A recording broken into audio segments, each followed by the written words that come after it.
Tonight, 3 senators are sworn in amid outcry from Independent Senator Adrian Auger about the legality of the move. Guy Joseph responds.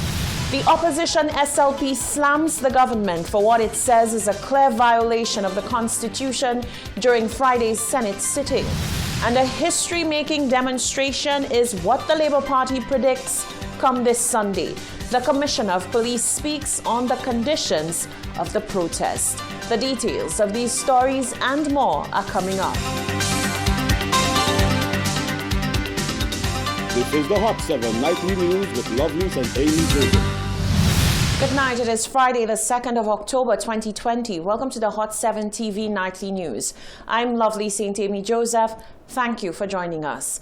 The drama and intrigue with the Senate continued on Friday. After a very long wait, Senate did in fact convene on Friday to the dismay of the opposition and critics of the government who questioned the legality of the appointment of Senators Jacinta Lee, Marcella Johnson, and Ferropolius.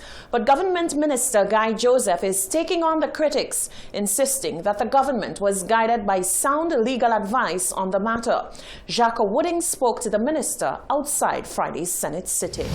After a failed attempt at passing the COVID-19 Prevention and Control Bill on Thursday, Senate did indeed convene on Friday, as the government has appointed 2 new independent senators. This move has been challenged by members of the public in terms of its legality.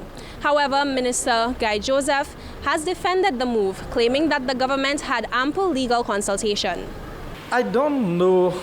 Everybody have their different views about what is lawful and what is not lawful. We have legal advice on the government side. We have an attorney general who advises the government on all legal matters. We get directions, we get the advice that we require. And I believe that the persons in the Senate are quite capable of understanding what the law says and how they apply what is there. Minister Joseph went on to chastise the behavior of the opposition during Tuesday's sitting of Parliament, as well as their move to boycott yesterday's sitting of the Senate. The opposition has been opposing what is being done to fight the pandemic. The Labour Party really wants COVID chaos in this country because they thrive on chaos. And I have said it before, and I say it without fear of criticism. The Labour Party does not care how many people die in St. Lucia as long as they can get into office. And I want them to challenge me on this statement, and I can give my reasons for backing up what I'm saying. Reporting from the House of Parliament, I am Jacques Wooding for Hot 7 News. Thank you, Jacques. Now, the St. Lucia Labour Party has slammed the government for the appointment of the 3 senators on Friday, while not having a quorum to, in effect, form a quorum. The SLP says the Constitution is clear. The oath must be taken in the Senate whilst in session, and it cannot be in session without the quorum. So no quorum means no Senate appointments. A quorum is dealt with under Standing Order 8 and states that the quorum of the Senate and of a committee of the whole Senate shall consist of 6 senators besides the person presiding. Independent Senator Adrian Auger also highlighted this point in a released statement on Friday, noting that senators are to be sworn in by the clerk and during a sitting of the Senate. It is trite law that to participate in the business of the Senate, one has to be first sworn in. That swearing in can only take place during a sitting, and a sitting can only commence if a quorum is present. Auger released a 9-page statement urging the government to revisit particular sections of the COVID-19 Prevention and Control Bill and commenting on the move to swear in the new senators. So for the second time this week, the proceedings of the upper house did not go as planned. Friday morning was peculiar indeed, and Hot 7 TV's Genevieve Gonzague was on hand as it all unfolded from about 9 a.m. on Friday. Another sitting of the upper house was to take place on Friday, October 2nd, given that Thursday's sitting was adjourned due to opposition and independent senators not being present. I am outside the House of Parliament and the proceedings should have already begun, but only government senators are in the House. President of the Senate, Janine Gerardi McIntyre, took no questions from the press and was seen hastily leaving the House minutes later. The press also attempted to seek comments from the senators, many of whom gave a cold shoulder. Senator Fortuna Belrose, however, expressed that she is hoping for the sitting to take place. We can have a sitting. Yeah, that's all. So what happens if the House doesn't get quorum again today? Oh, well, we'll continue trying. We try until we succeed. Reporting from outside the House of Parliament for Hot 7 TV, I am Genevieve Gonzague. The opposition St. Lucia Labour Party will host a national protest on the 4th of October 2020, the likes of which it says has never been seen.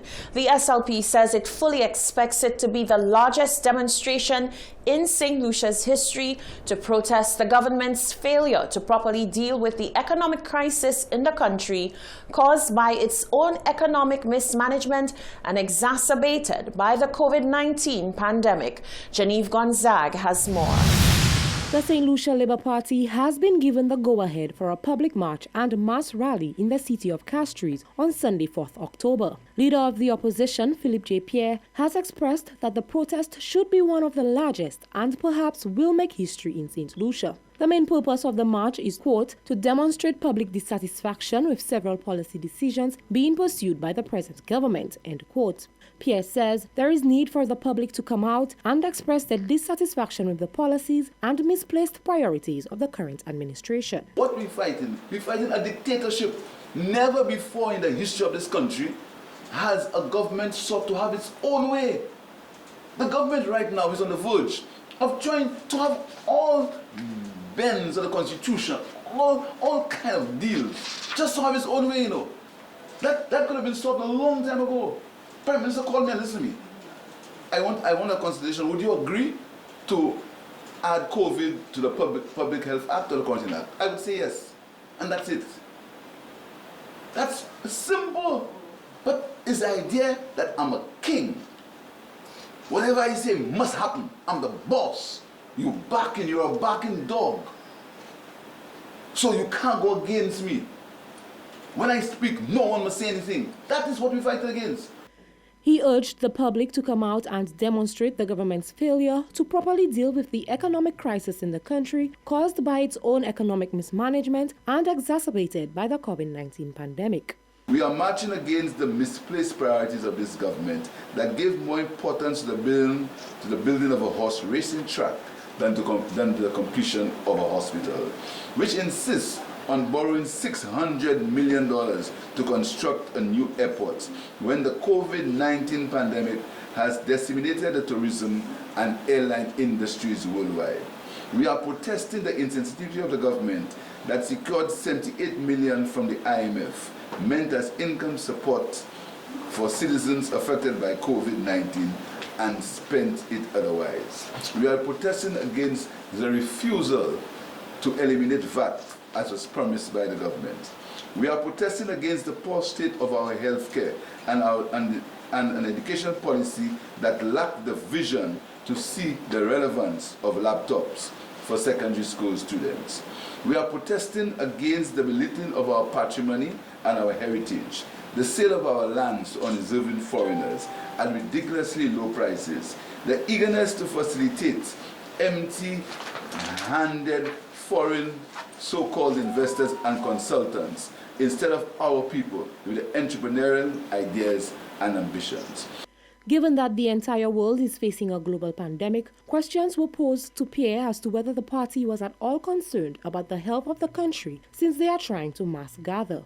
Pierre says, inasmuch as the party is concerned about the well-being of the citizenry, the party gained its confidence from claims made by the current administration on how well the country has been handling COVID-19. The St. Lucia Labour Party has made the point that people should take precautions and wear masks. The St. Lucia Party is depending on the government's pronouncements that we are the best prepared and we are the best country for COVID in the whole world. That's what we depend on. We're taking the government's word for it. And what would you say to And there are no COVID cases, there will be no deaths, we're taking the government's word for it. The government said that there will be no COVID cases and there will be no deaths. And so we're taking their word for it. But in spite of that, we are saying to people to wear masks. The leader of the opposition says the party has listened to the cries of the people and the march will be one of the ways they are rallying forces in order to propel the government to listen to the voices of the people as well. As such, everyone should come out to show their displeasure with the government at the rally. Reporting for Hot 7 News, I am Genevieve Gonzalez. The Commissioner of Police, Severin Mosheri, confirms that the SLP has been given the go-ahead for the national protests. The Commissioner says there are parameters for the SLP to operate within. I can confirm that I have given permission for the St. Lucia Labour Party to hold a rally, a march and rally on Sunday, 4th of October 2020. Part of the approval would have certain conditions, some of which would include social distancing, wearing of masks, and other COVID-19 protocols. However, he has urged members of the public to be guided by concern for their own personal health and safety. If there's any breach of any of the conditions of approval, then we can stop the rally. Now, it is not correct to say that there are not protocols in place. There are protocols in place, and there are separate legislation that would cover some of the protocols that would have been in place under the SIs. That would include the Public Order Act, the Quarantine Act, and the Public Health Act. Further to that, the Constitution of St. Lucia is quite clear that in the interest of public safety, there can be suspension of certain rights. See, I want to urge all St. Lucians and persons who are going to go out there to that march and rally, we need to try to ensure that we protect our own selves. And the only way we can do that is by practicing social distancing. You may believe to yourself that, okay, look, we do not have any active case right now, but just one person can infect a number of people. So we need to also follow the laws on that.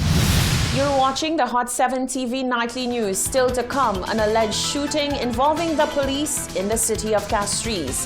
503 dengue cases have been recorded. The Ministry of Health urges community action. And Lisa Jawair in her own words. That and more after the break.